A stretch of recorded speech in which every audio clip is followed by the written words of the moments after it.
Bonjour, peuple de Dieu. Je vous dis bonjour ce matin parce que je suis content, je suis heureux déjà d'être en vie parce que la vie, elle est précieuse. La vie, elle est précieuse. On ne se rend pas compte, mais la vie, elle est précieuse. Peut-être parce que la vie elle-même n'est pas facile sur la terre. Mais si Dieu nous ouvre la vision divine pour voir la vraie vision de la vie, on sera content toute notre vie. C'est le mensonge de la matière, la souffrance de la matière qui nous trompe, qui est trompeuse parce que comme nous souffrons sur la terre, nous croyons toujours que la vie est comme ça aussi après. Et pourtant nous sommes sur la terre là pour préparer notre vie future. Parce que la vie future est plus sublime, est plus merveilleuse, est plus bonne, est plus vivante que celle qu'on vit ici sur la terre. La vie sur terre n'est qu'une vie de justification. À cause des béatitudes que nous avons eues quand nous sommes sortis du Père. Il faut savoir que quand nous sortons du Père, qui est la vie, parce que Dieu, son nom sublime, suprême, c'est la vie. Chaque fois, nous citons le nom de Dieu, mais sans savoir. Devant chaque action, toujours, on a l'habitude de dire « Ah, c'est la vie. Ah, c'est la vie. » Mais justement, c'est la vie. Parce que tout est Dieu. Tout ce qu'on voit, tout ce qu'on peut voir, c'est l'esprit qui s'est déjà concrétisé par la matière. Donc tout ce qu'on voit est Dieu. Parce que toute chose dans la vie vit. Que ce soit le monde minéral, ce sont les esprits qui vivent dans ces minéraux, dans ces minéraux, on peut dire. Parce qu'ils se sont amortis pour être matière. Dans le monde végétal, c'est aussi des esprits qui se sont amortis 3 fois pour être végétal. Dans le monde animal, c'est encore l'esprit. Ce sont les esprits aussi qui se sont amortis pour être animal. Dans le monde humain que nous sommes aussi des esprits amortis pour avoir cette matière. Mais pour être des dieux. Parce que si notre Père est Dieu, nous sommes aussi des dieux. Mais nous sommes des dieux pourquoi? Et comment? Nous sommes des dieux parce que notre Père est Dieu. Mais ce n'est pas parce que notre Père est Dieu que nous sommes héritiers. Pour être héritier, il faut avoir sa connaissance. Il faut avoir la connaissance du Père pour être héritier. Même dans nos vies sur terre, dans nos vies familiales, c'est cet enfant-là qui est à côté du Père, qui connaît les choses du Père, qui connaît ses secrets, qui devient héritier de son Père. C'est le pourquoi nous sommes sur la terre. C'est pour être héritier de notre Père, héritier de la vie du Père. Et pour être cet héritier-là, il faut avoir sa connaissance. Mais sauf que pour avoir la connaissance, il faut ignorer. Parce qu'aucun enfant ne vient sur terre avec la connaissance. C'est pourquoi nous avons commencé étant enfants, étant bébés. Et on a grandi. Dans l'école classique, tu commences par l'école primaire, par le jardin, on va dire même. Après, c'est l'école primaire. Après, c'est secondaire et après c'est l'école supérieure. L'école supérieure qui te donne des connaissances qui vont t'amener très loin pour être héritier de l'école, du savoir, de la connaissance. Même dans le spirituel, c'est ainsi.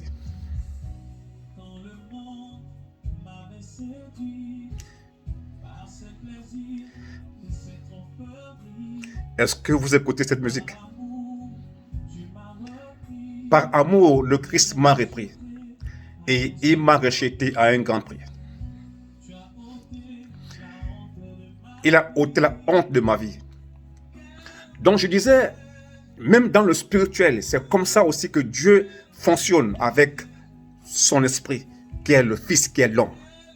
Parce que pour vous dire, c'est l'homme qui est le Fils de Dieu. Alors, Dieu a fonctionné avec l'homme comment? Quand nous sommes sortis de lui, nous avons toutes les béatitudes qui sont dans la vie de Dieu. Qui sont quoi? La pureté, la bonté, la reconnaissance, l'ouverture, la confiance. Toutes ces béatitudes-là, nous les avons en nous, mais sans justification. C'est pourquoi nous sommes défendus sur la terre, pour que, à cause de la vérité, que les 12 béatitudes que les esprits ont eues en sortant du Père, que ces 12 béatitudes soient justifiées. C'est d'où la création du monde terre, pour que les esprits puissent descendre sur la terre, pour justifier les béatitudes. Excusez-moi si je me déplace, parce que j'ai entendu un bruit.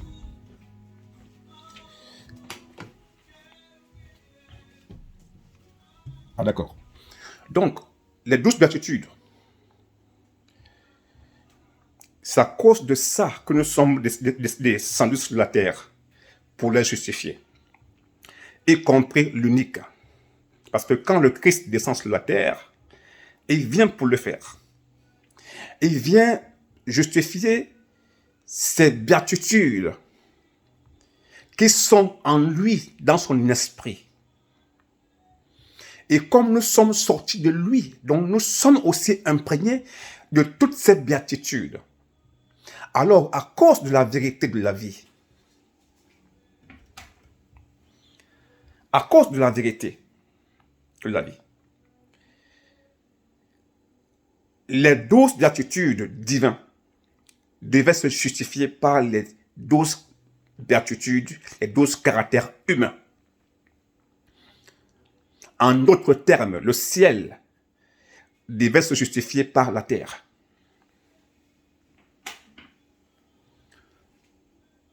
La vérité devait se justifier par le mensonge. L'amour devait se justifier par la haine.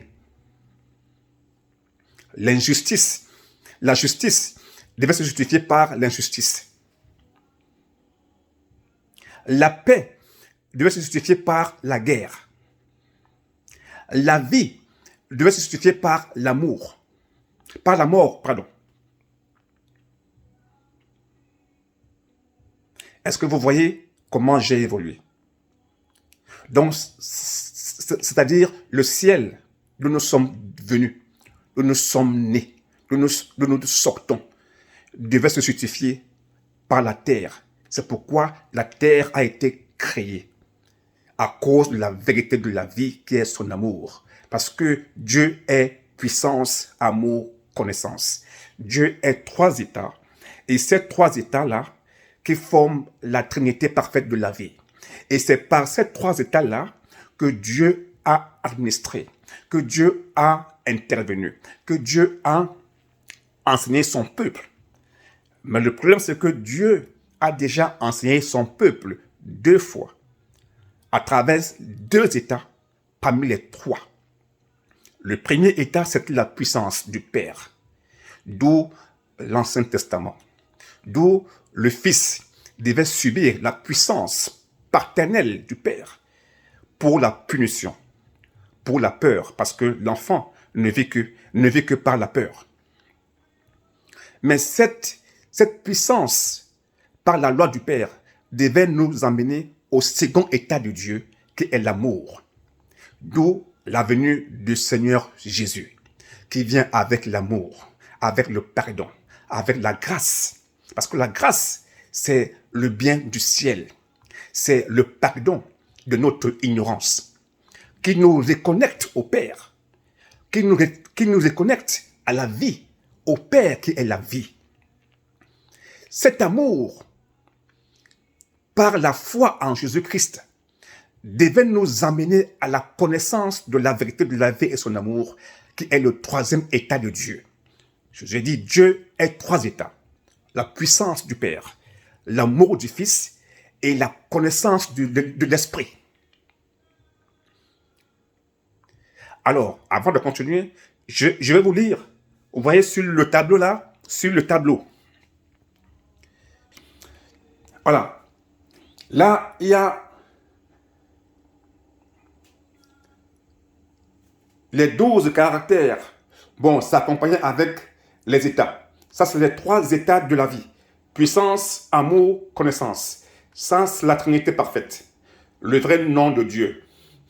Et là, en bas, ce sont les 12 caractères divins.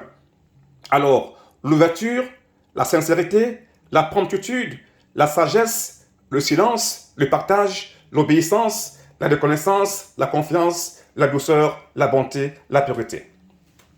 Là, voici les contraires. Là, c'est les 12 caractères divins. Là c'est les 12 caractères humains. La terre. Là c'est le ciel. Là, c'est la terre. Voici les contraires des états. Puissance, impuissance. Amour, haine. Connaissance, ignorance. Ça, ce sont les trois états humains de la terre. Voici les 12 caractères humains de la terre. Voilà. L'égoïsme, la malignité, la timidité, la crainte, le bruit, la jalousie, l'orgueil, l'ingratitude, la méfiance, la violence, la méchanceté, la naïveté. Vous voyez, l'égoïsme pour l'ouverture, la malignité pour la sincérité, la timidité pour la promptitude, la crainte pour la sagesse, le bruit pour le silence, la jalousie pour le partage, l'orgueil pour l'obéissance, l'ingratitude pour la reconnaissance, la méfiance pour la confiance, la violence pour la douceur, la méchanceté pour la bonté, la naïveté pour la pureté. Et ce sont ces 19 éléments de vie, parce que, bon, après, il y a aussi les quatre natures, parce que la vie est composée de 19 éléments, les 19 unités ou éléments de vie qui composent l'être qui est l'homme. Vous voyez bien. L'être qui est l'homme est composé de 19 éléments de vie qui sont les trois états, les quatre natures qui sont le bien, le mal, la matière, l'esprit, et les 12 caractères. Voilà. Et si on peut lire ici en haut, le royaume des cieux, constitué dans l'éternité, a été réalisé par les Écritures à travers les temps trinitaires testamentaires, justifié dans l'humanité de la terre, à travers des siècles, des temps, sanctifié pour l'éternité par l'amour, béatifié pour l'éternité par la puissance de la vie, vivifié pour l'éternité par la connaissance de la vie pour l'éternité en éternité. Voilà à peu près, mes frères et sœurs, la vie qui est divine. Donc, je vous disais tantôt que Dieu, la vie, aujourd'hui, l'humanité est devenue adulte. Les temps de Dieu sont arrivés à l'âge adulte. Donc aujourd'hui, vous avez bien suivi comment je vous ai parlé par rapport aux trois états de Dieu, par rapport à la puissance, à l'amour et à la connaissance. Et ce que chaque état représente. La puissance représente le Père. C'est pourquoi il y a l'Ancien Testament avec la loi. Et si vous voyez bien, dans ce testament, il n'y a que la puissance, il n'y a que la loi du Père, il n'y a que la bastonnade pour la peur. Sodome et Gomorrhe qui est brûlé, le déluge et tout, il n'y a que la bastonnade. Parce que c'est comme ça qu'on éduque l'enfant. C'est à cause de l'ignorance de l'enfant qu'on est comme ça. Parce que quand on est ignorant, on est esclave. Quand on est ignorant, on est battu. Quand on est ignorant, on est trompé.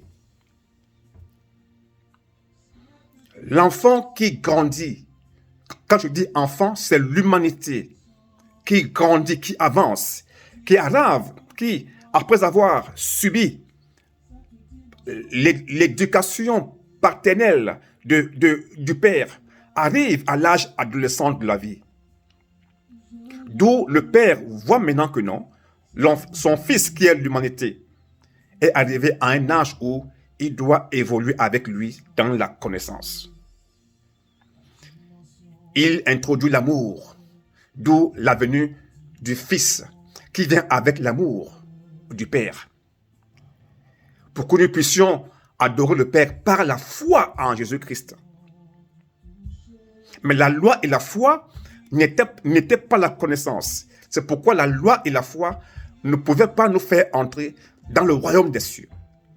C'est pourquoi le Christ, dans Jean 16, versets 12 à 16, il nous disait qu'il avait des choses à nous dire.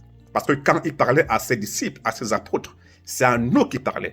Parce que le peuple, il faut savoir que le peuple d'Israël est la photocopie, quoi je peux dire, est la symbolique des nations. Tout ce que le peuple d'Israël a subi, a eu, c'est nous qui le subissons. C'est nous qui devons le subir. Donc, quand le Christ disait à ses apôtres qu'il a encore des choses à leur dire, mais qu'ils ne peuvent pas les subir maintenant, les comprendre maintenant, c'est à nous qu'il disait. C'est à nous, les enfants adolescents. Parce que si tu prends un enfant qui est en classe de 3e et que tu mets devant lui les mathématiques de terminale, il ne peut pas comprendre. Parce que son cerveau n'est pas encore à ce niveau. Tu prends un enfant de cours moyen 2, tu places les mathématiques de la classe de 5e. Il ne peut pas comprendre. C'est question de niveau et des âges. Donc aujourd'hui, le temps est arrivé que l'amour qui est passé il y a 2000 ans a passé le flambeau à la connaissance de l'esprit. C'est pourquoi le Christ disait: je vous enverrai l'esprit de vérité, qui vous conduira dans toute la vérité tout entière. Il vous conduira dans toute la vérité tout entière. Le problème, c'est que nous confondons toujours entre Esprit Saint, Esprit de vérité. Tout ça, c'est le Christ. C'est le Christ qui est en toutes choses, dans tout esprit. Il n'y a que le Christ. Tu vas en haut, tu viens en bas, tu vas partout où tu veux. Tu ne vas que voir que le Christ, que Dieu. Donc, ça veut dire quoi? Et quand nous prenons Daniel 12, 4, où Daniel a la vision, où le Seigneur est en train de lui dire: Daniel, scelle les paroles de ce livre jusqu'à la fin des temps. Plusieurs le liront et la connaissance augmentera. De vous à moi. La fin des temps, c'était quand? C'était quand Jésus est venu? Non. Parce que quand Jésus est venu, c'était l'âge adolescent de la vie, l'âge de l'amour. Or, il n'y avait pas encore l'âge de l'esprit. Donc, la fin des temps, c'est aujourd'hui. Donc, c'est aujourd'hui que le Christ disait que Daniel doit sceller ce livre. Et à la fin du temps, il doit l'ouvrir pour que les gens puissent écouter, lire, écouter, et que la connaissance augmente. Et quand nous voyons dans Malachie 4, versets 4 à 6, là où Dieu dit à Malachie qu'il va les envoyer Élie. Élie qui va conduire toutes choses aux origines. Élie qui va remettre les cœurs des pères aux fils et les cœurs des fils aux pères. C'est ce temps-ci. Donc, ça veut dire que la mission de l'Esprit a été confiée au prophète Élie.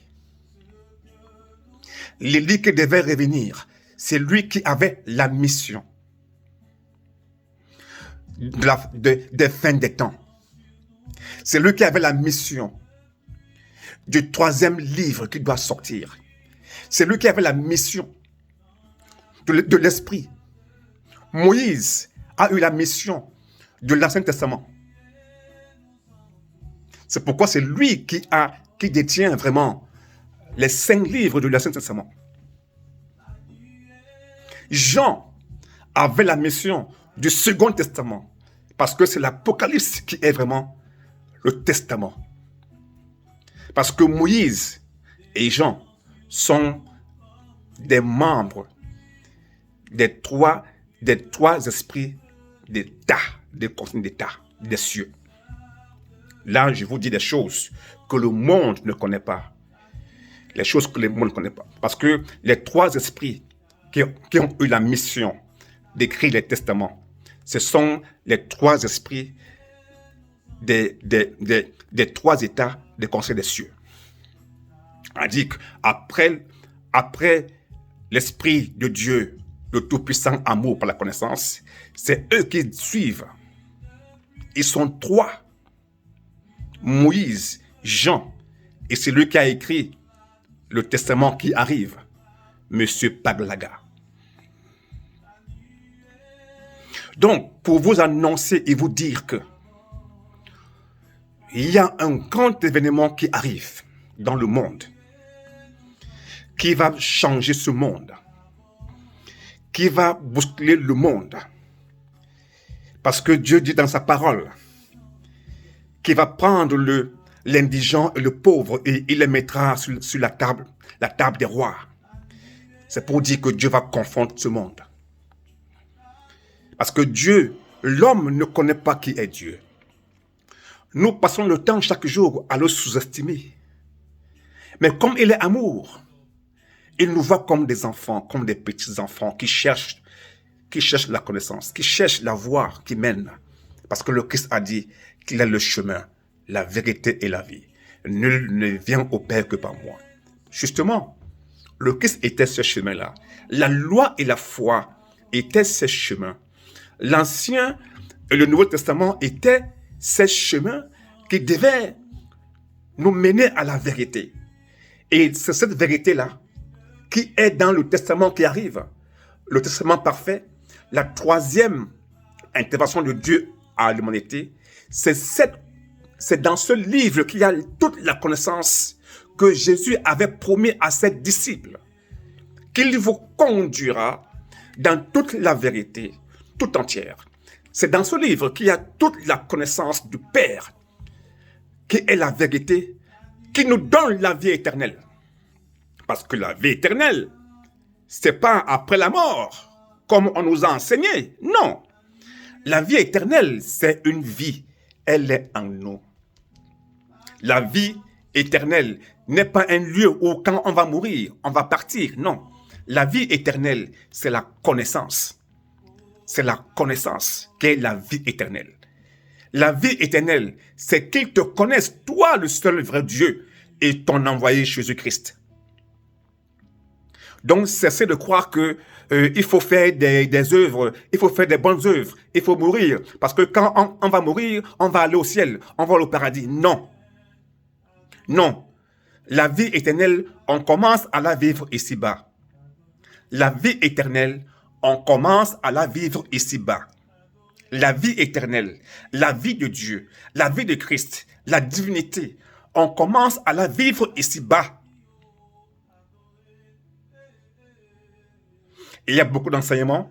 Aujourd'hui, comme ça fait longtemps que j'ai plus fait de vidéos, ça fait longtemps, et aujourd'hui, l'Esprit m'a dit, tu peux recommencer, continue. C'est pourquoi j'ai fait ce petit truc pour revenir dans l'enseignement, dans l'annonce. Parce que moi, je suis un annonciateur.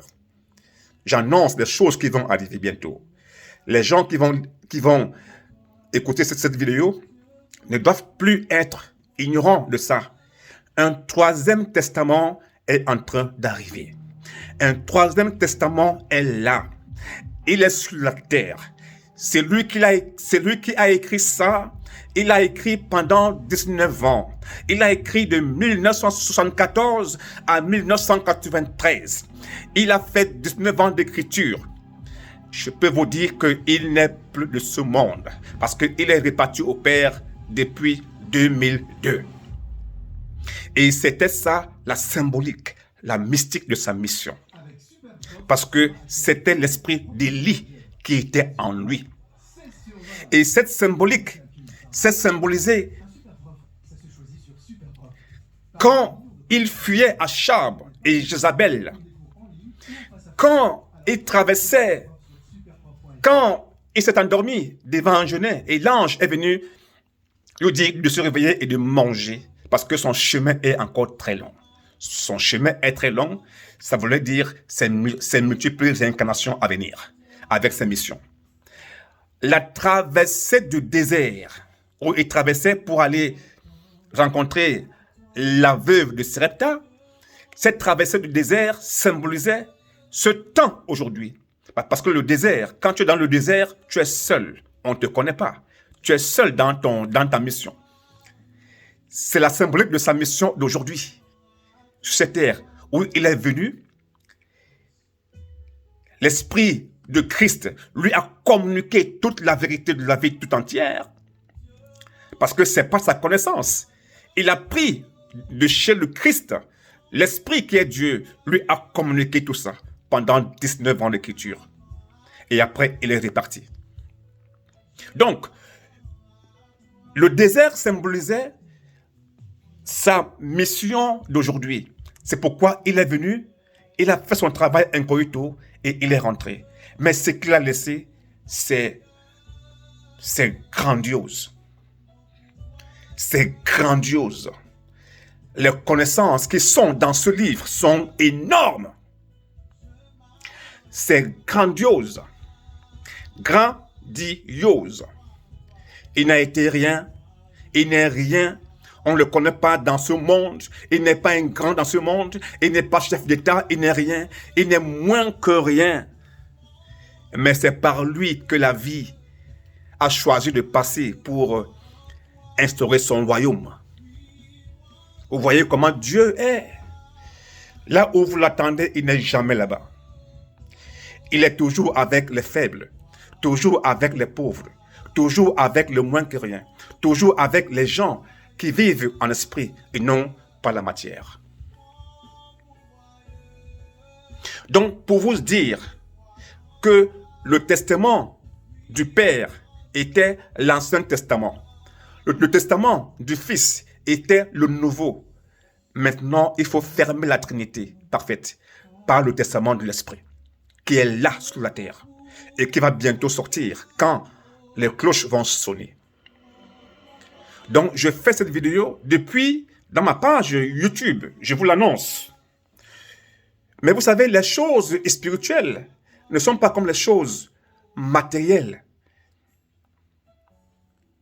Ce sont les choisis par la vie qui vont seulement voir la vidéo.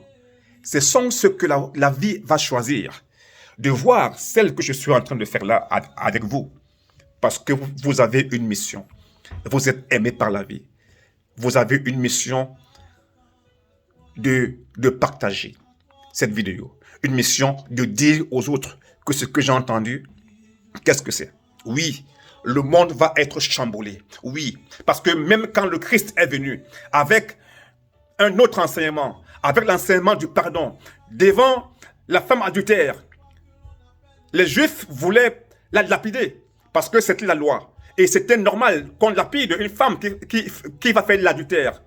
Mais qu'est-ce que le Christ a dit à ces gens? C'est lui qui n'a pas encore péché, jette la première pierre. Il était déjà en train de casser l'enseignement de Moïse. Il était déjà en train de casser l'enseignement de la puissance. Il était déjà en train de casser l'enseignement de la loi du Père. Il était déjà en train d'introduire l'amour, le second état de Dieu. C'est pourquoi on l'a crucifié. Parce que il est venu avec un changement. Parce que l'être humain n'aime pas ce qui change. N'aime pas ce qui change de son environnement. Il n'aime pas ce qui vient chambouler ses habitudes. Il n'aime pas sortir de son point de confort. Il n'aime pas sortir de sa zone de confort. L'être humain, c'est ça. Alors, Jésus est venu sortir les gens de leur zone de confort. Ils n'ont pas aimé, ils l'ont crucifié. Aujourd'hui, le troisième testament vient aussi sortir la religion, les esprits de leur zone de confort. Les premières personnes à combattre ça seront les chrétiens. Les premières personnes à combattre le troisième testament qui arrive seront les chrétiens. Et les gens même qui vont accepter seront des athées. Les gens qui vont accepter en premier lieu ce testament seront les gens qui n'ont même pas encore écouté ce qu'on appelle même Dieu, qui ne savent même pas ce qu'on appelle Dieu, qui ne sont même pas au courant qu'il y a un Dieu. Mais eux, ils vont accepter parce qu'ils ont l'esprit de Dieu déjà en eux. Et ceux, soi-disant, ils sont des chrétiens, ils sont ceci, ils portent des Bibles, ils portent des soutanes, ils ont fait des écoles de théologie pendant 7 ans, 20 ans. C'est eux qui seront les premiers à dire non, c'est faux. Et pourtant, c'est noir sur blanc. Et c'est logique. Si on dit Trinité, c'est pas 2, c'est 3. Le Père, le Fils, le Saint-Esprit. C'est un Dieu, mais qui fonctionne avec ses esprits qui sont sortis de lui par ses états. Dans ces 3 états, il éduque son Fils qui est l'homme, pour que l'homme puisse avoir l'amour éternel comme lui. Parce que la vérité qui vient, c'est pour que l'homme puisse connaître comme lui, pour que son corps, son cœur, son esprit soit circoncis. Afin d'avoir l'amour éternel. Parce que l'amour éternel, c'est pas un amour comme on a. Nous, sur la terre, des hommes, des ignorants, nous avons un amour temporel. Tu aimes aujourd'hui, demain tu n'aimes plus. Parce que tu n'as pas la connaissance qui va avec. La vérité de la vie, la connaissance de la vie, est une connaissance qui t'enseigne, qui te montre pourquoi il faut aimer le mal. Qu'est-ce que la croix? Parce que la croix, c'est l'amour du mal. C'est ce que le Christ a passé son temps à faire, à aimer le mal qui est fait en lui. Aimer le mal, c'est pas le faire, mais c'est d'accepter le mal qui est fait en toi. Parce que c'est ce mal qui justifie les béatitudes divines que tu as en toi. C'est pourquoi le Christ a dit, c'est lui qui veut me suivre. C'est lui qui veut me suivre. Doit porter sa croix. Donc, doit aimer le mal comme moi je l'ai aimé. Aujourd'hui, les églises, les religions ont peur d'enseigner ça aux esprits, de peur que les gens vont partir. Non. Un esprit qui est prêt, un esprit qui est déjà à ce niveau va comprendre. C'est l'esprit qui est encore en bas, qui est encore en primaire ou en secondaire, qui ne va pas comprendre. Mais c'est l'enseignement qu'il faut aujourd'hui, parce que la parole de Dieu dit dans Hébreu, sans sanctification, nul ne verra Dieu. Et la sanctification, c'est ça, c'est l'amour du mal. C'est pas porter les habits, c'est pas couvrir le visage ou les oreilles, non. C'est pas couvrir le corps, non. Dieu n'a que faire de ton corps, non. Dieu est esprit, Dieu n'est pas matériel, il est esprit. Donc tout ce qu'on fait sur la matière, Dieu ne regarde pas, mais c'est le cœur que Dieu regarde, le cœur. Le cœur. Parce que tu peux t'habiller décemment, sur ta matière. Tu es saine métouche, mais ton cœur est noir. Or, tu peux t'habiller indécemment, comme peuvent penser les gens, mais ton cœur est pur. Dieu est esprit. Je vais parler loin pour l'instant, je vais m'arrêter là pour faire 35 minutes, parce qu'on m'a dit quand ça dure trop, c'est trop. 35, c'est bon. Mes chers amis, sachez que le troisième testament est là, sur la terre. C'est pour transformer les esprits divins, les esprits humains en divins. C'est pour transformer l'humanité en divinité. C'est pour instaurer le royaume des cieux sur la terre. C'est pour instaurer la divinité dans les esprits humains.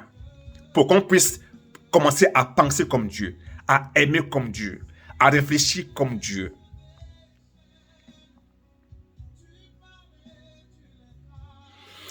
Vous ne mesurez pas ce qui est en train d'arriver. Vous ne mesurez pas ce qui arrive.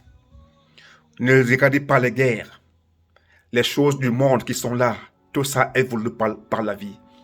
Ce sont des signes qui nous montrent que nous sommes au temps de fin.